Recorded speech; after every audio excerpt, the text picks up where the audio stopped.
কিছু কিছু গল্পের শেষটা যে এতটা কষ্টের, এই গল্পটা না শুনলে কখনোই বুঝবে না। তো পুরো গল্পটি শুনুন। একটি 19 বছর বয়সী মেয়ে তার প্রেমিকের কাছে গিয়ে বলে, আমার 20তম জন্মদিনে তুমি আমাকে কি উপহার দিবে? ছেলেটি মুচকি হেসে বলল, এখনো তো অনেক সময় আছে, আর সময় হলে তুমি তোমার জন্মদিনের উপহার পেয়ে যাবে। বেশ কিছুদিন যাওয়ার পর একদিন হঠাৎ করে এই মেয়েটি অজ্ঞান হয়ে যায়। বাসার সবাই বেশ অস্থির হয়ে যায়, কিছুই বুঝে উঠতে পারছিল না কেউ কি হয়েছে মেয়েটার। তারপর সবাই মিলে তাকে হাসপাতালে নিয়ে গেল। হাসপাতালের ডাক্তার অনেক পরীক্ষা নিরীক্ষা করার পর তার পরিবারকে জানালো, সাদিয়ার হার্টে একটা ছিদ্র ধরা পড়েছে। এখন যদি খুব তাড়াতাড়ি হার্ট পরিবর্তন না করা হয়, তাহলে হয়তো সাদিয়াকে আর বাঁচানো সম্ভব হবে না। সবাই এই কথাটি শুনে কান্নায় ভেঙে পড়ল। সাদিয়ার মা বাবা কিছুতেই মেনে নিতে পারছিল না। সাদিয়ার প্রেমিক সাকিব তার বিষয়ে ডাক্তারের কাছ থেকে সবকিছু শুনে বলল, এ কিছুতেই হতে দিবে না সে। তারপর সাকিব মেয়েটির রুমে গেল, দেখলো তার ভালোবাসার মানুষটি বিছানায় শুয়ে আছে। সাকিবের কাছে যেতে এই মেয়েটি বলল, সাকিব, আমি মনে হয় আর বাঁচবো না।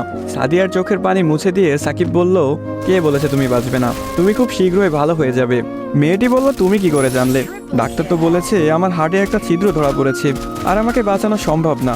ধুর পাগলি, তোমার কিছুই হবে না, দেখো তুমি ভালো হয়ে যাবে।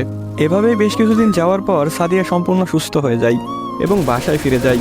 বাড়িতে ফিরে এসে সাকিবকে খুঁজতে থাকে, না পেয়ে সাকিবের বাড়ি চলে যায়। সাকিবের বাড়িতে কেউ নেই। অবশেষে সাকিবের ছোট বোনের দেখা পেল সাদিয়া।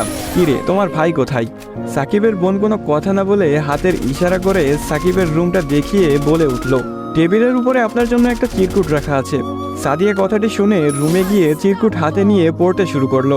প্রিয়তমা, আমি জানি যেদিন তুমি এই চিরকুটটি হাতে পাবে সেদিন তুমি সম্পূর্ণ সুস্থ হয়ে যাবে, সব কিছু ঠিক হয়ে যাবে আগের মতো, যেমনটা আমি তোমাকে বলেছিলাম।